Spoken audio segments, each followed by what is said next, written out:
So I was told that you were interested in Peter Brass that came back. That's right. To Orkney from the Hudson's Bay Company and got married in Orkney. That's right. I managed to find the marriage here. Peter Brass and Charlotte Brass married in Stromness on the 31st of December 1799. All Charles Warach and Clarín b'déhis basti son a trúd choinnich a bhechke, Janet, Peter agus Peggy. A sin ciolach a gro da bhechgete il Peter, a-mach a bheadach as a joy an the Canada, agus a-mach a bheith an narco. The Peter Brass that was born in Stromness in 1805, the son of the Peter Brass that you were asking about, he got married in 1832 in Stromness to a Margaret Buse, and by 1861 we can find them in the census in Hamilton in Canada. So he's gone back to Canada, so do you think there'll be any chance of any other relatives being left in Orkney? I don't think there would be any. The young Peter Brass obviously went to Canada, and I think his sister went as well, and I believe the other one maybe died when she was young. So there wouldn't be any descendants here for you to meet. Right.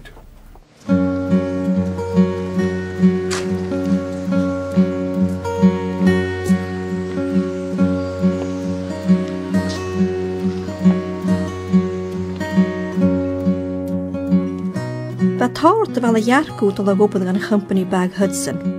Thàir Iain I ta tascis tramnish is on parachgain a-mach man chéal ha idir da áte.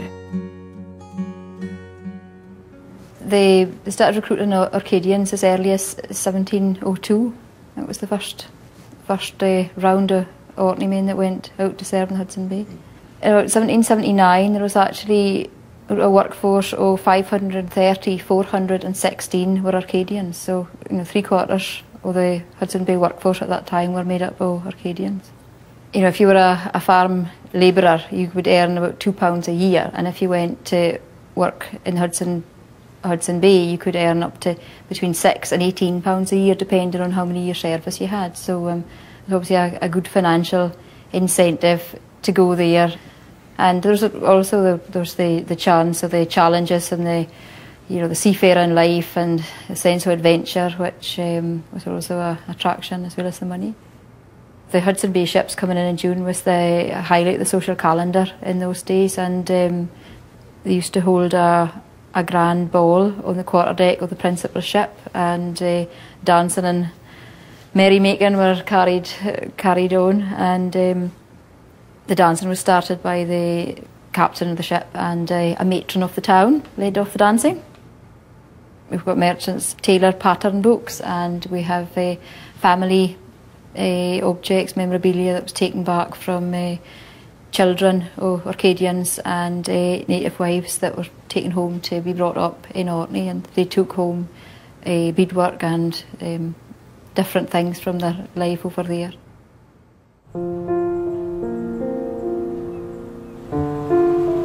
She own gan tjólich in híle gargu, a tjólich like Susan Johnston. You're actually quite lucky, more than me, because you've got quite a lot of photos and artifacts and stuff, from the came back from Canada. Yeah. Like, can you maybe tell me a wee bit about who's in the photos? Yeah, well, this is my mum in this photo here, and she just passed away 2 years ago at the age of 96. This is her again with the same school friend. They kept friends all through their lives. This is my mum's dad, and this is my mum's uncle. They're brothers, and this is their mum that came back from North America, Eliza Spence. The photo that my mum said always hang in her family home. My mum also remembers, along with this photo, there was snowshoes that hang on the wall. So you've got some, nice memorabilia here as well. Like, anything you can tell me about it? Yeah, well, we're very lucky to have that, but we have no stories connecting it. It's just lucky that it's survived. The little bead bags, I think they're lovely, and we're very lucky to have them. And then little fronts for the moccasins. Roughly what years? Yeah, well, my great-great-grandfather went to work in the Hudson Bay Company in 1818, and he came back in 1848, bringing with him his 3 children. We don't know if he brought his wife back. The community says he did, but we've not been able to confirm that. But I mean, that was a long time to be away. I don't know the reason for his return, whether his wife had died. We don't know. What was it like for you yourself when you were growing up? I mean, you knew about, you had an Indian relative. Did people talk about it, or? When I grew up, I didn't know anything. I didn't know there was an Indian connection. It was never spoken about. My mum, I think when she grew up, it was mixed blood was kind of looked down on, and she had quite a bit of bullying at school because of her skin colour. So I think she maybe didn't tell us partly because she didn't know the connection, and partly to protect us. But for me, no, and for my mum before she died, she was so happy to have that connection, and we're really proud. All of our family is really proud now to have that connection. It's really such a lovely culture to be part of.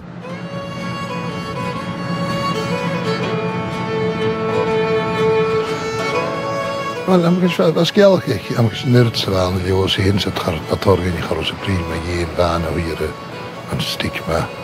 Ach haisiw am sy'n achrod i gyma mi hyn haig yma prosio. Am sy'n ac gynghoed i gari Susan. Na lorac i gyd i gyn hawl yn card ac i.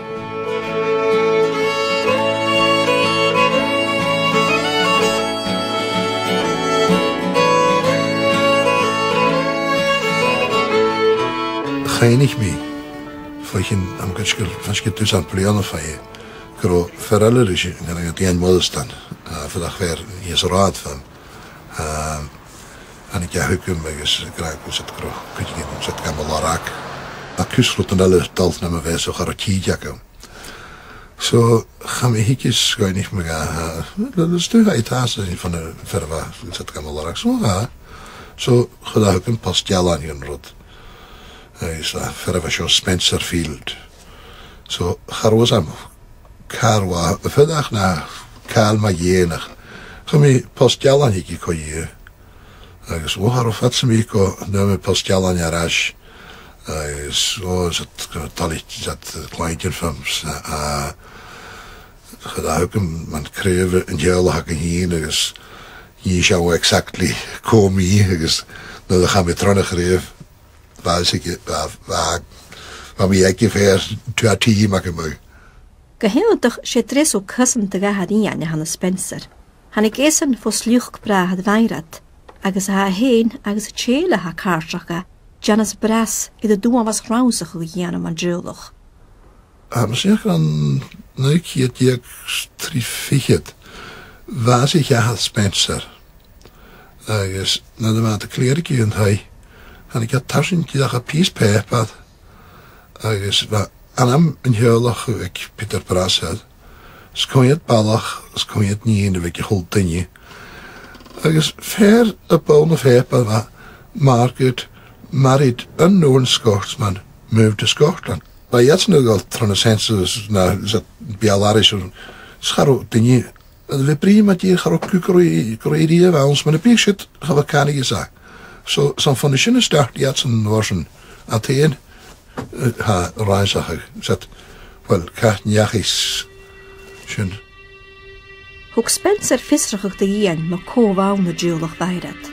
Be Peter Bras agos Susan Roy de Comptois na parent yn y fechge, agos ma nŵner as y diolach.